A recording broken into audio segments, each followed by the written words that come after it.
In this episode of You Can Sew That, I'm going to be featuring Sex and the City Season 1, Episode 7. If you've missed the prior episodes, there's a playlist in my description below. First up, what we have is Carrie in this pink mini / knee-length dress. It is this vibrant, fun color. The top fabric looks a little bit more matte, and then she's got a sequin skirt attached to the dress. I love this outfit. I think this one is so fun and vibrant and just really showing Carrie's emotions with how she's feeling in the beginning of her relationship with Big. I found the Simplicity pattern 8015.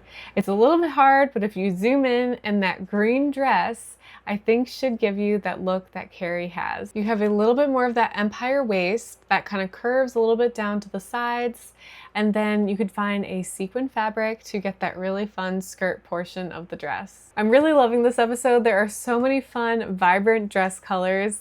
The next dress we see Carrie in is this skin tight bodycon royal blue dress. It is a crew neck, thick shoulders, and goes down to her knees. She's wearing this while she's out with the girls, realizing she hasn't spent too much time with them, and then Big said he had other plans. And of course, she naturally runs into Big at the restaurant.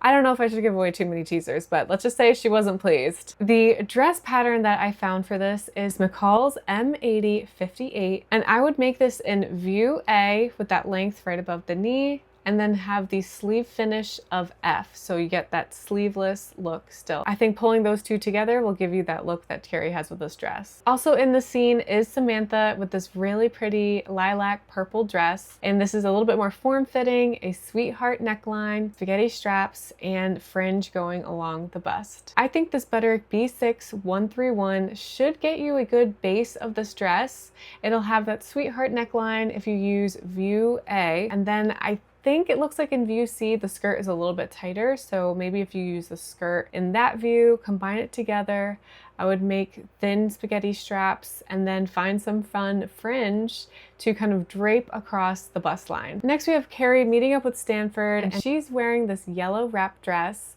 I wanted to make sure that I found some of the key elements here when I was looking for the pattern. So it looks like it is just a collar. I don't see any lapels.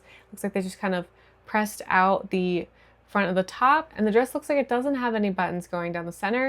If you look up a lot of wrap dress patterns, they're either the stretch knit that goes across the body and has that similar look, but it's not made for woven fabrics, and the ones that are made for woven fabrics have all these buttons going down the front. So it took me a little bit, but I think I did find a good option. I think this Vogue pattern 7227, if you combine both of the views, will get you Carrie's look. It looks like view A has the longer boxer sleeves that Carrie has with her dress, and then view B has the length of Carrie's dress. So I think combining those two and you should get that perfect fit.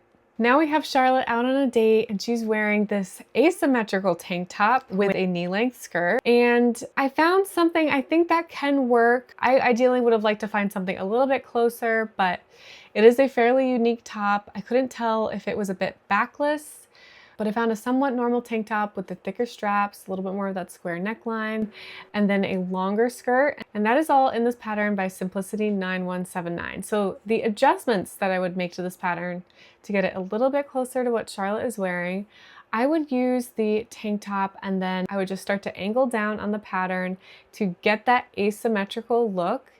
And then for the skirt, I would just hem it, getting it close to the knee, and probably take it in just a little bit, but at least it's kind of all in one in this pattern, just a few tweaks. Now we have Carrie at a party with Big, finally getting introduced to his friends, and she's starting to learn that he might be dating a couple other people than just her. While she may not be happy, she's still looking absolutely stunning in this really gorgeous silver dress. I'm loving all of these silver tones that were coming about just around the new millennium. So I found a pattern that gets you close enough. Once again, there needs to be a couple of adjustments. This dress has that slinky fit, and the top itself, I would probably just raise up a little bit more. It looks like Carrie's goes a little bit higher, and the back is going to need some major work. Once again, this is another really low back dress. The girls have worn quite a few across the first season. It's very stunning. I would just cut the bodice right at the side seam. It looks like there's no tiny little panels that are tapering into the back. It looks like it's just cut straight, and then from there, taper that really low to the back Maybe still have a little bit of zip around the bum. Make sure you can get everything on. And as for the straps, initially I thought this was a very strappy dress, but she actually just has the arm straps going up around and under the armhole and just connecting to the top. So there's no crisscrossing, no extra tying with a halter. It is just the initial strap going around the armhole and connecting to that front bodice. So definitely a fun look, and I think a really gorgeous dress. Now let's move on to the next scene. Samantha is touring a bunch of apartments in New York City and wearing a very tight red dress. This is a little bit reminiscent of what Charlotte was wearing at the end of episode 5. And I'm going to reuse the pattern that I used for that top, which is the Lana top by Bugra Patterns. It gives you that really deep scoop and goes right to the edge. It's a very wide, deep scoop. It has that little cap sleeve, and then I would just attach it to this mini skirt from the New Look pattern 6843 in view C. I think if you combine both of those and really tighten them up, it is a very tight look, but those are the two patterns that I would use to make Samantha's look here. All right, these are all the outfits that I'm featuring from episode 7 of Sex and the City. Like I said, if you want to see the rest of the episodes, they are linked in my description below. If you want to see future ones, hit subscribe. I'm trying to come out with these a couple times a week. See you in the next episode.